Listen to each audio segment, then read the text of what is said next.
L'invité politique reçoit aujourd'hui M. Oumar Ibrahima Touré, président de l'Alliance pour la République APR. Bonjour, bonsoir M. Touré. Bonsoir. Votre parti, le symbole de votre parti, c'est bien le perroquet? Absolument. Ça doit faire sourire, non? Bon, c'est possible. Vous parlez moins quand même, un perroquet c'est... Non, pas du tout, nous parlons chaque fois que cela est nécessaire. Pourtant, on ne vous entend pas. Bon, c'est possible, ça c'est votre point de vue. Sinon, nous pensons que, en tout cas, nous parlons chaque fois que cela est nécessaire. Nous accordons des interviews, nous passons dans les un certain nombre d'organes, notamment les SORG et puis dans la presse écrite. Donc, je crois que de façon générale, nous faisons en sorte de pouvoir, en tout cas, occuper la place qu'il nous faut. Vous êtes bien transfuge de l'URD aujourd'hui. Le président Smaïla Cissé, quand même, on n'est pas dans des bonnes mains. Est-ce que vous souciez de ça? Absolument. C'est notre souci, c'est le souci de tout le monde.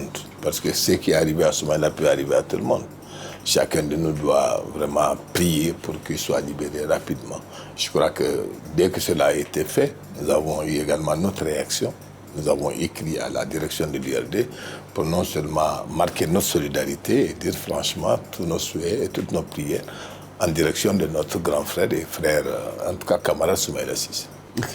Votre parti est membre à part entière de l'Ensemble pour le Mali, la majorité qui soutenait le régime défunt, le régime d'Ibeka, qui a été renversé ce mardi 18 par les CNSP. Qu'est-ce qui n'a pas marché pour que le régime soit quand même renversé avec cette facilité? Non, en réalité, comme vous le dites, nous sommes membres de l'EPM, nous continuons à être membres de l'EPM, mais je crois que ce qui s'est passé, tout le monde l'a suivi.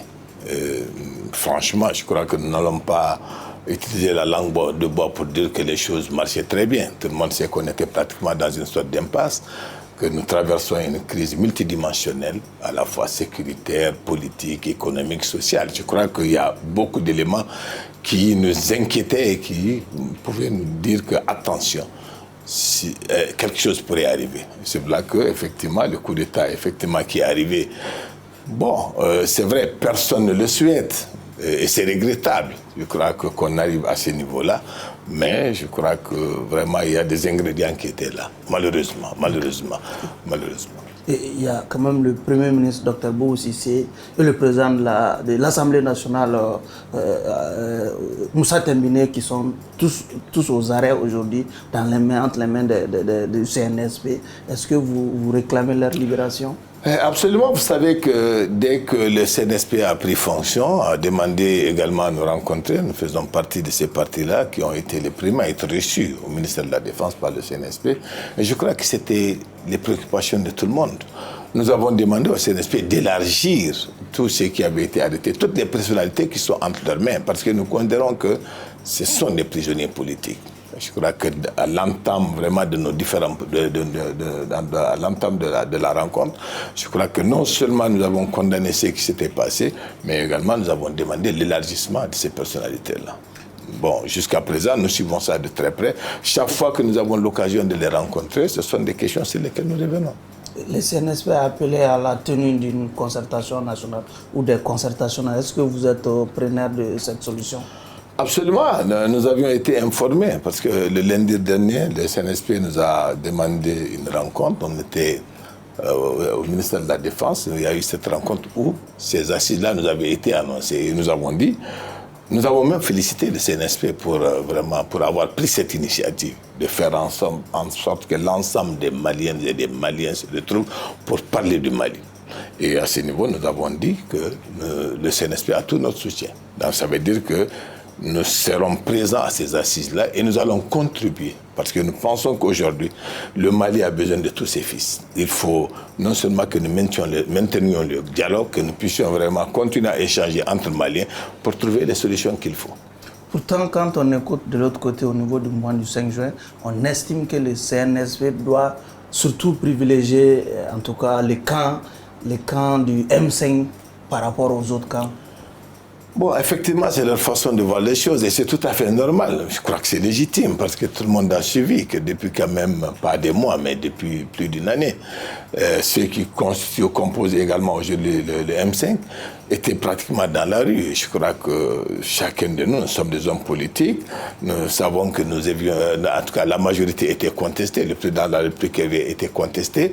Donc aujourd'hui, c'est de bonne guerre que le M5 demande à être privilégié. Mais je crois que ce qui le M5 également doit comprendre, c'est que nous appartenons à une même nation et nous n'avons pas besoin vraiment de tirer la corde, de trop tirer la corde. Aujourd'hui, le plus important, que nous puissions aller ensemble dans un dialogue fraternel et faire en sorte que nous puissions sauver notre pays. Oui, mais quand le CNSP dit avoir parachevé l'œuvre du M5 déjà, est-ce que cela ne conforte pas un peu le M5 dans sa posture qu'il adopte aujourd'hui? Moi, je peux considérer vraiment cette expression comme une sorte de lapsus, quoi, franchement, parce qu'en réalité, on a voulu tout simplement transposer une situation, c'est-à-dire la situation de 1991 à celle de 2018, alors que ce n'est pas plutôt 2020, ce n'est pas la même chose. Donc à l'époque, vraiment, c'est l'ensemble des forces politiques et sociales du Mali, c'est-à-dire les mouvements démocratiques, les syndicats, tout le monde était ensemble et on avait quand même également, on se retrouvait au niveau de l'INTM qui englobait l'ensemble des travailleurs. Et je crois que là, à l'époque, on pouvait dire tout simplement que l'armée a parachevé. Mais cette fois-ci, je crois que quelque part, il y a... Même là, il y avait des partisans de Moussa Traoré qui n'étaient pas d'accord pour son départ. Oui, absolument. Non, mais c'est totalement différent. C'est totalement différent parce que la coalition est beaucoup plus importante à l'époque. Quand vous dites que tout le monde était à la bourse de travail déjà, on avait le parti de Moussa Traoré, l'UDPM avait été dissoute par le CNS, la junte à l'époque.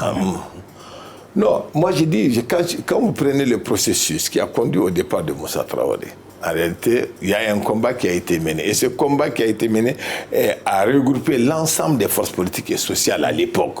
Évidemment, l'UDPR ne faisait pas partie. Mais de façon générale, il y avait une forte majorité des Maliens qui réclamaient vraiment le changement. Alors aujourd'hui également, c'est le M5 effectivement a joué son rôle, mais il y a également d'autres syndicats il y a beaucoup de contestations, il y avait beaucoup de problèmes dans le pays. Bon, et ces syndicats-là ne sont pas membres du M5. Donc c'est vous dire tout simplement que le M5 a joué réellement à sa part, les autres ont leur part. Donc maintenant, on est arrivé à une situation difficile pour notre pays. Il s'agit pour nous de nous retrouver. Parce que je crois que tout ça, pratiquement, à mon avis, je ne dis pas que ce sont des détails.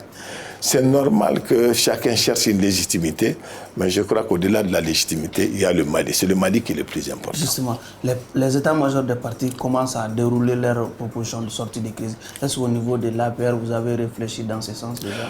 Absolument, nous avons réfléchi parce que nous pensons que nous allons maintenant aborder une période de transition. Et une transition, c'est quand même avec des objectifs, avec des missions. De façon générale, on n'invente pas, on ne réinvente pas la roue. Ce qui est certain, à notre niveau également, nous pensons que non seulement au-delà des objectifs et des missions, il y a des organes qu'il faut mettre en place.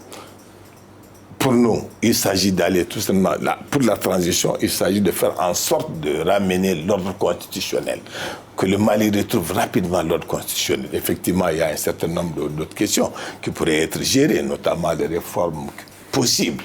Il y a des réformes politiques, des réformes institutionnelles possibles, mais une transition n'est pas faite pour embrasser tout, une transition n'est pas faite pour gérer tout. Donc il y a vraiment des questions essentielles qui peuvent sauver le pays et faire en sorte que le Mali prenne un nouveau départ.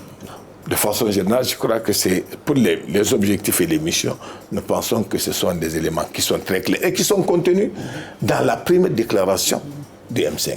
Parce que vous vous souvenez, déjà le 19, tout ce qui a été dit prenait en compte non seulement le retour à l'ordre constitutionnel, ça prenait en charge les recommandations et résolutions du dialogue national inclusif, ça prenait en compte également un certain nombre de questions, notamment les réformes institutionnelles. Je crois que ce sont des questions, tout cela, cette démarche-là, à l'APR, nous la partageons. Maintenant, effectivement, au-delà de ces missions, de ces objectifs-là, il faut quand même des organes. C'est là que nous pensons que, en tout cas, nous, à l'APR, nous pensons qu'il faut... en tout cas, la transition doit s'appuyer sur pratiquement trois volets essentiels. Okay. Il faut un président de la transition, il faut un gouvernement de transition et il faut ce qu'on peut appeler aussi un conseil national de transition. qui va jouer un rôle législatif. Donc je crois que quand nous avons ces trois éléments-là, les Maliens vont se mettre d'accord. Si au sortir de ces assises-là, on arrive à se mettre d'accord sur cette architecture, je crois que ça va être une bonne avancée. Justement, par rapport au premier volet, la question aujourd'hui de qui doit diriger cette transition fait débat aujourd'hui. D'aucuns parlent de civils, d'autres soutiennent que c'est plutôt les militaires qui doivent diriger la présidence de la transition. Vous, comment vous vous situez par rapport à ces deux contingences? Vous savez, c'est un débat, à mon avis, qui est... Je ne vais pas dire que c'est un débat inutile, mais je crois que pour nous, à l'APR, cela importe peu. Il faut tout simplement avoir un Malien pour diriger.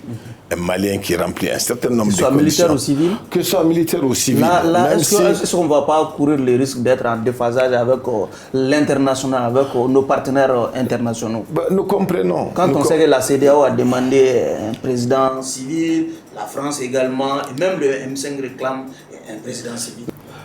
Je crois qu'il faut faire beaucoup attention. La France a demandé à ce qu'on redonne rapidement le pouvoir aux civils.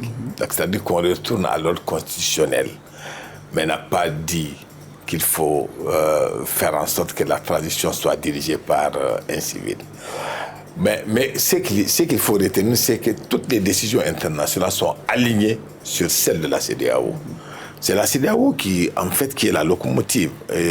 Mais c'est pour là que j'ai dit que la CEDEAO, c'est-à-dire n'est pas fermée. C'est-à-dire les responsables, les chefs d'État ne sont pas fermés, c'est-à-dire ne seront pas sourds aux difficultés que connaît notre pays. Donc si nous arrivons au cours de ces assises-là à nous mettre d'accord sur une architecture, sur une charte, sur comment gérer notre transition, je crois que les chefs d'État vont être flexibles. Et c'est pour ça que je dis qu'une fois que nous sortirons de cela, il est possible d'engager une sorte de diplomatie sous-régionale pour parler aux uns aux autres, pour expliquer, donner davantage d'arguments. Je crois que si cela est fait, ça va pouvoir marcher. Parce que le Mali, aujourd'hui, qu'on ne le veuille pas, les difficultés que connaît le Mali, bon, ce sont des difficultés qui vont concerner tout le monde. Je ne veux pas dire que le Mali est le ventre mou, mais en réalité, si ça ne va pas au Mali, il faut faire beaucoup attention parce que les problèmes peuvent aller partout. Et puis même les sanctions, quand on parle de sanctions, les sanctions, c'est vrai, ça va faire souffrir les populations, maliennes particulièrement, mais tout le monde va avoir sa part. Donc, mieux vaut ne pas vraiment continuer. Mais nous sommes quand même les plus concernés. Et c'est à nous de faire les efforts qu'il faut pour faire en sorte que les situations s'aplanissent. Okay. Et dans ces 2 jours, il y a un collectif de députés issus de la défunte législature qui a monté le chrono pour réclamer la réhabilitation de leur mandat. Est-ce que vous suivez cette initiative? Non, j'ai entendu parler, j'ai même entendu une déclaration faite dans ce cadre-là, mais je crois qu'aujourd'hui, ça, ce n'est pas un combat à mener. Le président de la République, avant de démissionner, a dissous l'Assemblée nationale. Ce sont ses prérogatives. Il a dissous le gouvernement. Je crois que ça, c'est fait. Sous la contrainte, quand même. Il ne l'a pas fait à Koulouba. Il était à Kati. Moi, je ne dis pas que c'est sous la contrainte. Parce que, connaissant Ibeka, il a parlé, il a dit qu'il l'a fait vraiment de bon cœur. Parce qu'il a analysé lui-même la situation du Mali. Il a estimé que c'est la décision à prendre. Il faut sauver le Mali. Et dans sa lettre de démission, dans son message, dans son annonce, il a bien dit que le Mali est plus important que tout ça. Et c'est pour ça qu'il a décidé lui-même volontairement de quitter ses fonctions. Donc si le président de la République à l'époque dissout l'Assemblée, dissout le gouvernement, je ne vois pas pourquoi vraiment des députés vont revenir. Donc vous désapprouvez cette démarche des députés. Est-ce qu'on ne peut pas y voir en cette attitude une sorte de rancœur quand on sait que lors des législatives dernières, vous avez qualifié les élections législatives à Gundam de banditisme électoral, ou bien parce que vous n'avez pas eu de députés à l'Assemblée? Vous en avez? J'en ai, mais nous en avons, la peur en a. Mais ce n'est pas ça, franchement, Sidibé, ce n'est pas ça. Je crois qu'aujourd'hui, il faut être réaliste. Il y a des combats que moi je connais, ce sont des combats d'arrière-garde, ce n'est pas la peine. Le Mali n'a pas besoin de ça aujourd'hui. Ce dont on a besoin, c'est d'être ensemble, d'avoir cette union sacrée autour du Mali et puis avancer. Venir dire que des députés vont chercher à venir. Sinon, de façon générale, je vais vous donner mon point de vue sur les élections. Je crois l'avoir dit quelque part. Mon point de vue est clair. Si... pour moi, il n'y a pas de député mal élu ou bien de député bien élu. de façon générale. Quand on interroge, on voit comment les élections se sont passées dans notre pays, c'était difficile. Aucun député ne peut vous dire qu'il a été élu réellement de façon très honnête. Il y a des endroits où ce sont des groupes armés, il y a des endroits où ce sont des achats de conscience, il y a des endroits où ce sont des bourrages durs, il y a plein de problèmes. Parce que tout simplement, on a refusé d'interroger notre dispositif. Notre dispositif a beaucoup de défaillances. Il s'agit de pouvoir les corriger. C'est pour ça que nous pensons qu'aujourd'hui, la transition qui va être mise en place pourra aider à corriger tout ça. Parce que franchement, c'est difficile de continuer dans un système de fraude et de dire qu'on a une assemblée ou bien une institution forte. Parce que les gens qui viennent, ils viennent de façon... Réellement, quand vous donnez l'argent, vous achetez les gens, alors vous n'êtes pas à l'Assemblée nationale pour défendre vraiment des convictions. Vous défendez plutôt votre poche. Et ça, c'est compliqué. Ça, c'est compliqué. Et ça, c'est vraiment mon point de vue. Et je crois l'avoir dit à plusieurs des noms de l'EPM, en disant que franchement, il ne faut pas qu'on continue à nous dire, alors tel député a été bien élu, tel député a été mal élu. Non. Il faut interroger sur l'ensemble des circonscriptions du Mali. Vous allez voir comment ça s'est passé. Okay. Monsieur le Président, nous sommes à la fin de cet entretien. Un dernier mot pour vous adresser à l'ensemble des Maliens. Moi, non, en réalité, avant qu'on ne termine, j'avais souhaité continuer parce que j'avais parlé en fait de ce que moi je connais comme l'architecture de la transition. On a parlé du président de la transition, mais ce n'est pas suffisant. On doit parler également du gouvernement de la transition. Ce gouvernement, pour moi, à ce niveau-là, je crois que c'est là, on peut mettre un premier ministre civil, donc reconnu pour des qualités, en tout cas, qui vont être déterminées par les assises, mais je souhaite que ce gouvernement-là soit pratiquement un gouvernement de technocrates et que le Premier ministre soit un Premier ministre qui ne vient pas d'une chapelle politique. Mais également, quand je parle de Conseil national de transition, je crois que le Conseil national de transition doit être un organe législatif. C'est comme une sorte d'Assemblée nationale. Mais ça ne va pas être comme... on ne va pas le remplir avec... bon, c'est là qu'on peut peut-être faire appel à tous ces hommes expérimentés qui ont été occupés de hautes fonctions dans le pays, que ce soit des anciens premiers ministres, des anciens ministres, ou bien des chefs de parti. Bon, mais également toutes les autres corporations, notamment, par exemple, même les groupes armés et tout ce qu'il y a, les partis politiques. Donc ça, à ce niveau-là, si on arrive à mettre vraiment en place un organe comme ça, avec peut-être maximum 55 à 60 personnes, je crois que ça va être utile. Bon, donc moi, la question de la durée de la transition aussi, vous faites débat. La durée de la transition pour nous, c'est 1 an à 18 mois maximum. 1 an et 18 mois maximum. Pourquoi pas 3 ans comme l'a demandé le CNSP? Je crois que ça c'est trop. Parce que la transition, comme je l'ai dit au départ, n'est pas là pour gérer l'ensemble des problèmes du Mali. La transition est là tout simplement pour faire en sorte que rapidement nous revenions à l'ordre constitutionnel normal. Tout le reste là, le président qui va venir, bon, avec son programme politique, va pouvoir gérer les autres aspects. Mais la transition pour nous doit travailler à réussir des élections libres et transparentes. Faire élire un président de la République, au mieux également organiser des élections législatives. Le reste, tout le reste va revenir au président qui va être élu. Sinon, la transition ne peut pas gérer l'ensemble des questions. Elle ne doit pas avoir la prétention de le faire. Donc les gens qui parlent, qui estiment que bon, il faut avoir 3 ans. Non, 3 ans c'est compliqué. Même 2 ans c'est trop. Maximum 1 an et demi. C'est-à-dire de 1 an à 1 an et demi maximum. Ça c'est la position de la paix. Okay. Un message de votre choix avant de conclure l'émission? Moi, je crois que ce qu'il y a aujourd'hui, nous sommes dans une situation particulièrement difficile. C'est de lancer un appel à l'ensemble des Maliennes et Maliens pour qu'on se retrouve, qu'il y ait cette union sacrée autour de notre pays, que nous puissions privilégier le dialogue, que nous puissions abandonner en fait nos agendas personnels et considérer que le seul agenda qui est utile aujourd'hui, c'est l'agenda du Mali. Donc on se met ensemble pour pouvoir sortir notre pays de cette situation. Et je crois que nous avons vraiment non seulement les compétences, nous avons des ressources humaines et le génie. Je crois que le génie culturel malien nous permettra, qui est basé sur le dialogue, sur vraiment l'écoute réciproque. Donc ce génie-là nous permettra vraiment de trouver les éléments qu'il faut pour rebondir et faire aller vers le Mali nouveau. Monsieur le Président, merci d'avoir accepté de recevoir ici, au siège de l'APR, l'équipe de Renouveau TV, l'invité politique. C'est moi qui vous remercie. Ainsi prend fin ce numéro de votre émission Invité politique. Notre invité était M. Oumar Ibrahima Touré, président de l'Alliance pour la République, APR. Merci et à notre numéro.